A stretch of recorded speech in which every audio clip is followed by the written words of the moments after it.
Post-meditation, off the cushion. When I speak of post-meditation, of meditating off the cushion, this bothers some folks, and so let me be clear. I'm not suggesting that you give up meditating on the cushion, but I am suggesting that you might consider augmenting your cushion sittings by meditating on any other focused work you do if you can. The cushion is a great place to build the habit, the mental muscle memory of sitting. And sure, the cushion is home base or most familiar, but once you learn to meditate, you will find that you can meditate elsewhere, including almost anywhere. I wrote this in the previous 3-part blog, audio blog called Mixing the Mind, so that might be available the same place that you got this. I originally got into meditating off the cushion almost by accident, through close-up photography, something that I found joy in. And joy or happiness was an ingredient that too often came up missing with my on-the-cushion meditation time. After many, many years, my cushion sitting had unfortunately but understandably gradually gathered around itself a lot of expectations, of hopes, wishes, arrogance, fears, boredom. I had a whole nest of obscurations which did not help. I also found that I simply was not logging enough time in on the cushion. I had developed a kind of approach avoidance thing going on with the cushion that was not so good. I had forced myself to do it too much over the years, and that had left a mark, an impression, an imprint. As they say, it had recorded karma. At the rate I was going, or so I thought, it was going to take me lifetimes to accumulate any real results at all. By supplementing cushion practice with various other meditation practices, ones that I had not stained through my particular learning curve, my progress greatly improved. So I don't recommend forcing yourself to sit or practice for long periods. And the great Mahasiddhas have said the same thing, many short sessions. And I do most of them at this point off the cushion.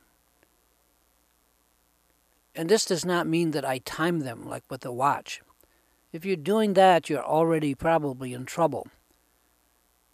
A session should be measured by how long you enjoy the meditating process. When my mind gets tired, or when meditation practice gets tiresome, I try to be aware enough to recognize that and just stop for a while.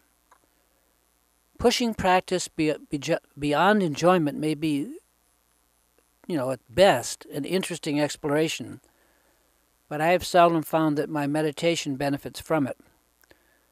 And as mentioned, most of the great Mahasiddhas recommend many short sessions and not to push a given session beyond your enjoyment threshold. I have had to protect my meditation from my own efforts to force it this way or that. Meditation opportunities are everywhere, including whatever we do or could be doing. So I don't limit myself to the cushion.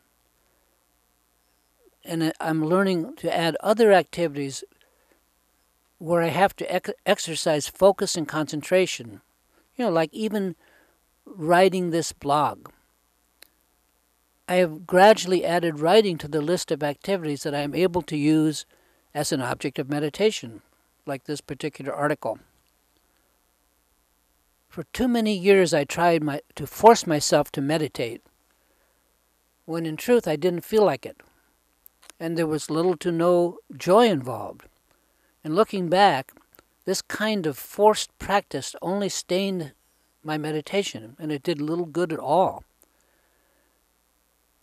At this time and at this point, I try to bring meditation to whatever activities that I'm joyfully involved in, ones that would lend themselves to the technique. The activity that I'm involved in does not have to be joyful. Only my attitude and approach to it needs to be like open-minded. And I don't limit an activity by trying to get through it and be done with it in a hurry. There are no good or bad activities, only good or bad attitudes on my part. If I'm cleaning the toilet, I try to do it attentively and joyfully. Why joyfully? Well, if I have to do it anyway, why not? What good does bitching and moaning about what I have to do bring me? This is where the Zen Buddhists have so much to contribute. There are few, if any, objects or subjects that do not lend themselves to mindfulness and meditation. Looking forward to like a joyful activity, one I like, while wishing the one that I'm now in would get over quickly, is just pointless. If we can learn to relax and find joy in or be content with whatever we do, then we don't have favorites. Now for me, the first off-the-cushion object of meditation was photography. And even today, I look forward to that. However, some days it rains, or it's too cold or too hot, or I just don't have the energy for it. I became attached to photography at one point in my practice as the prime medium for meditation. And I have gradually learned to stop thinking it's the photography that's important, when in fact it's the clarity of successful meditation that I really yearn for. But for a long time I could only attain that through photographing, through photography. It was there that I happened to get that clarity through the process of photographing nature up close. On rainy days, instead of photographing, I will sometimes work on organizing or finishing photos that I have previously taken. This too involves concentrated and careful work, and so it's a good subject for meditation, with the result that when I do it, pretty soon my mind is clear, and so on. In other words, it's the baby and the bathwater thing again. I used to think that the baby was the photography, when in fact the baby was always the extreme clarity of meditation achieved through the process of photography, and this is an important point. It is the clarity that insight meditation brings that is precious and portable, and I'm learning to invoke that activity in more things that I do during the day.